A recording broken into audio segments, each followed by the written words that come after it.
Sometimes faith means doing the ordinary things. Sometimes faith means doing the ordinary things.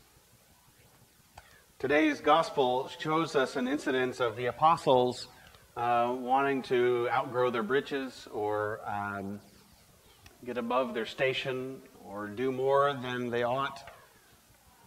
A few weeks ago, we talked about being the gift of being simple. And that old Shaker hymn, does a gift to be simple, does a gift to be free, does a gift to be put down where we ought to be, or to be down where we ought to be. So this is a similar kind of idea that's operating today. The disciples say to the Lord, increase our faith. And Jesus throws it back at them with a spectacularly insane idea. Something that seems illogical and, well, just illogical is a good place to start. Maybe unreasonable, too. But then it's followed by this little story about the pecking order of things or social status, it may seem. At first glance, that would seem to be a change of topic. But really, it's a response to what Jesus had just said. How many of you have ever had to break a difficult subject, broach a difficult subject with someone whom you knew would not understand it? How many of you have ever had to share a complicated idea with someone who had no grasp? It's easy to think about with children, isn't it? Kids ask wonderful questions. Innocent questions. The kind of questions that cause us to stop and think, well, how on earth am I going to answer this? A little girl and her dad were standing at a train station. And she looked up at him, and who knows where she had heard this. But she said, Daddy, what's a virgin? She probably heard it in church, right? The Virgin Mary. Who knows? And the dad, not wanting to explain that concept to his daughter yet, said something that you may want to use as well. They each had a big suitcase. They had each packed a case for their journey. And he had his, and she had a small bag that she was carrying. And he said, well, I'll tell you if you'll carry my bag. And she looked at him and she said, Daddy, you know I'm too little to carry your bag. It's too heavy for me. And he said, well, there are some ideas that are too heavy for you too. Why don't you let me carry them until you're old enough? Okay. That seemed to work for the little girl. I don't know if your kids were anything like mine, but that wouldn't work for them. They would be persistent. Yeah, that's nice, Daddy, but tell me, what's a virgin? It's true. There are some ideas that are too big for us. And as children of God, the Lord carries many burdens for us that we cannot carry on our own. So the apostles say to the Lord, increase our faith. And like a loving parent, the Lord replied, if you had faith the size of a mustard seed, you could carry my heavy bag. You could say to this mulberry tree, what did the mulberry tree ever do to you? You could say to this mulberry tree, be uprooted and planted in the sea. Let me ask you, why would you want to uproot a mulberry tree and plant it in the sea? Anyone? There's no good reason. I've searched on this one for a while, and many other smart people before me have searched out this idea. There's no good reason to uproot a mulberry tree and plant it in the sea. It's not a gardening trick, they like that climate better or what. No, there's nothing to that. It's a nonsensical idea. You could say to, I'll give you an example of our dog. Now, our dog, Lord love her, is usually very good about her nightly ritual. I open the door, potty time, out she goes. No, take it back. She gets up from the couch, walks across the room, stretches her back legs, then stretches her front paws, and then goes out the door. That's part of the ritual. And she's usually very good about going out, doing what she has to do, and she'll come up to the door, and she'll put her paw on it once, so we get a little, that's not a little, at the door, and then I let her back in. It's very good. One night, I said, okay, Maggie, potty time. Open the door. She looked at me. What? With this look on her face, like, what are you asking me to do? And I remember saying to her, Maggie, I'm not asking you to build a moon rocket out of corn cobs and fly it to Jupiter. I don't know where I heard that phrase. Anyone else ever heard that phrase before? But somehow it stuck in my head, and it came out at that moment for the dog. Now, the dog probably didn't understand what I was saying, other than the Maggie part, and maybe the tone of my voice. And I never did figure out why it was. There have been times this dog just looks at me like, what do you want? Who are you? I expect that out of my dumb gray cat, not out of the dog. So, this is the same kind of thing. Jesus says to the disciples, you could, if you really had faith, even the size of a grain of mustard seed, you could tell the tree to uproot itself. Listen to the way he says it. You could say to this mulberry tree, be uprooted and planted in the sea, and the tree would do it. It would obey you. And therein is the key to what Jesus is saying. Command, obedience. Command, obedience. Maggie, potty, simple. The dog gets up, goes outside, does her business, and comes back in. Easy. And if it's wet outside, she's got even more motivation, because she knows when she comes back in, if it's been muddy at all, we will dry her feet. And the reason it's muddy is because our kids like to dig in the backyard. We'll dry her feet, and then she gets to play with the towel.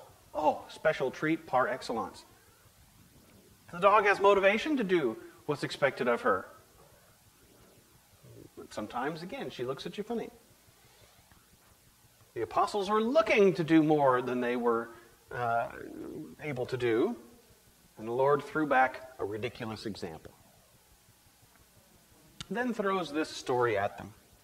Who among you would say to your slave who's just come in from plowing or tending, come here at once? Now Jesus is inviting us to be part of the story. It's as if he said, okay, let's pretend. Imagine with me that you all are slave owners, wealthy landowners, and it's the end of the day, and they've been out working in the fields. And so who would say to them, come in, sit and have dinner with me? Why wouldn't you do that? I know the concept of owning slaves in the 21st century is a hard one, but live with it for a second. Put yourself in the story and say, well, honestly, what would you do? Let's say they're even hired help or servants. Let's be kind and say that they're not people that you own, but that you employ. Would you invite them to the boardroom for lunch? Not unless you had a good reason. Would you have them sit at your table, or would they go to their quarters? They'd go to their quarters. There is a status of things, and when that's the expectation, that's what you do, at least in this story. Stick with me in the world of the story, okay? No, it just seems strange. You wouldn't? No, of course not, Jesus. You wouldn't do that. At least that's the expected answer. Jesus even spells it out. Wouldn't you rather say, prepare supper for me, then put on your apron and serve me while I eat and drink? That may be the expectation. Edith, get me a beer. I mean, that's the thing that you're wanting them to do. That's the expectation. What's wrong with doing it? And then he goes on to say, do you thank the slave for doing what was commanded?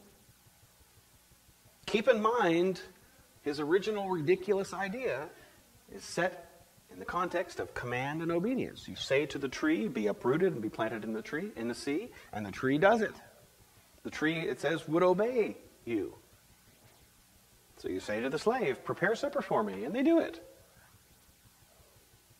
There's nothing radical about either of those ideas in the concept of command and obedience. Do you thank the slave for doing what was commanded? Maybe. Do you tip them? How many of you are good tippers? I knew, okay, maybe I should ask how many of you live with someone who is a good tipper? It's easier to brag on someone else, all right? And I'm going to close my eyes and ask you how many of you live with someone who is not a good tipper. My grandparents went out to dinner with friends fairly regularly. Whenever they would meet with them, a few times a year, they'd go out and meet this couple. And the one thing I remember about them, apart from that when they had us over to dinner, they fed us way too much food. And apart from that generosity, he was a stingy tipper. He gave $1, no matter what, because that was fair. Because everybody got $1, whether it was good or bad. $1 was his tip. And maybe, I don't know, in 1945, that was a good tip. It was probably a really good tip back then, when he was a young man. But times had changed. There's this little thing called inflation, and tipping has moved on into a different world. When I worked at Starbucks as a barista for about 6 months, there was one woman who would come in 5 days a week. Each day, she would buy a grande coffee of the day, black, no room, all the way to the top. That was her special instruction. Just whatever we were brewing that day, black all the way to the top. And each day she would pay for it with a new, crisp $20 bill. I began to wonder if she was laundering something, passing counterfeits off with us. But no, every day, crisp new $20 bill, and every day, $1 went in the tip jar. All it did was pour a grande cup of coffee. Didn't even double cup it or anything special. There was very little special instruction to that. Not a lot of skill. But that was just her thing. That was a very generous tip. Now, there are times to be generous, and then there are times to just do what's expected. Which is easier? Well, it depends on the situation, doesn't it? For some of us, it's really easy to be generous, to go above and beyond. But it's hard to do what's expected. How many of you find it easier to go work on someone else's home, whether it's cleaning it, fixing it up, but then your own home is a real challenge? I see a few heads nodding. I was talking to Kim Nelson Green, who has a cleaning business, as many of you know, and she remarked the same thing. She said, I get paid to clean other people's houses, but it's hard to keep my own clean. And I said, Kim, that's because you have teenage boys. That's no fault of your own. Yeah, but it's getting them to clean. It's even harder, she said. They work like, demons when they're out, cleaning for her as a business. That's true. Sometimes doing the simple thing, the ordinary thing, is harder. It's a statement I open this sermon with. That sometimes faith means just doing the ordinary things. The disciples wanted to do extraordinary things, increase our faith. Jesus responded essentially by saying, you have enough faith right now. Work on that, on what you've got. In our household, the common complaint is, I need more tape. Our boys are such crafty kids, they love to make these projects. Dad, I need more tape. Well, what happened to the tape we gave you? I used it already. Oh, how did you use it? Let me see. And they bring out this creation that is, a roll of toilet paper with some paper sticking out, and it's covered in tape. Well, you've got to use less tape. Learn to use what you've got. I need more paint. Well, what happened to the paint you've got? You get the idea. What do you do with the faith that you've got? How do you nurture what you have? Don't fall into the trap of thinking, I don't have enough. Jesus has given you some. Do with that what you can. And perhaps that will be enough. So also, when you have done all that you were ordered to do, say, we are worthless slaves. We have done only what we ought to have done. Now there's a puzzling statement. Why would you say we are worthless if you've done what you ought to have done? If you've done a good job, why would you say you're worthless? You're not worthless, at least to an employer. If an employer asks you to do a task and you do it, that you deserve a paycheck. You're not worthless. But maybe Jesus is, again, challenging our conception of what is enough and what is what we want to be. Not abandoning the idea of growing in faith, but maybe not having the dreams and delusions of grandeur. I remember the first time that I prayed for a woman and she experienced a small measure of healing. It wasn't, I wouldn't call it by any stroke of the imagination miraculous. She didn't jump up and dance around. But it was a lady in the hospital where I was a chaplain for the summer. And she called in a chaplain to pray, someone to come in and help her with the pain. And I said, well, haven't the doctors given you pain medication? Yeah, but I really need prayer. Okay, well, tell me about it. So I prayed for a little bit, or listened to her a little bit, and then prayed. And it was one of her knees, right, her left knee. I think it was her right knee. And it was all bandaged up around and had a brace on it, to keep the brace from abrading her knee. It was something she was obviously going to have to live with for a while. So I put my hands on either side of her knee and began to pray. I felt a real warm sensation in my hands, and she kind of moaned a little bit. It was sort of strange. I thought, am I pushing on it too hard? I don't want to, hurt you at all, but, continue to pray. And the next day I saw her, and she said it was relieved. The pain was gone. Really? So they upped your medication? No. You prayed, and the pain was gone. Okay. It almost took a little convincing for me to realize, wow, I think the Lord used me to bring her relief.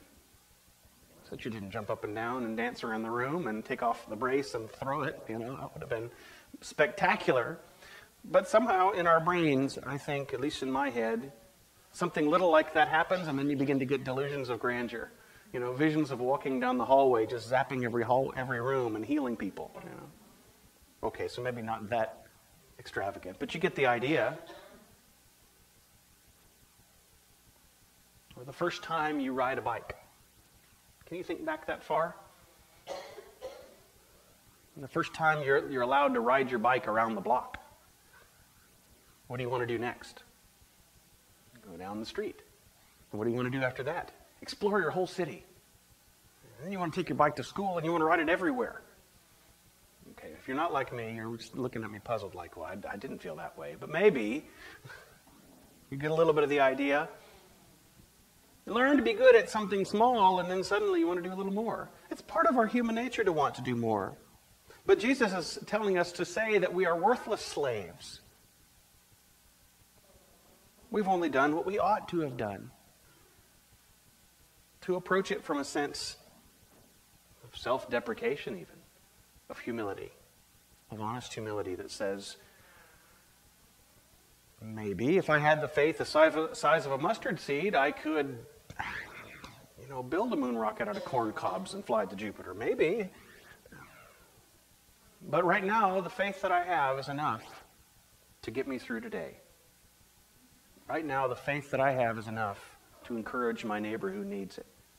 Right now, the faith that I have is enough to call me to pray every day, to read my scriptures, to come to worship every week, to get me out of bed in the morning and not look at the world as if it's an evil place. Whatever your faith is for you, wherever you are at on that journey, I pray that it is enough. Don't worry about doing the grand things, uprooting mulberry trees. Just do what's expected. Just do what God calls you to do. I think you'll find it's enough. Amen.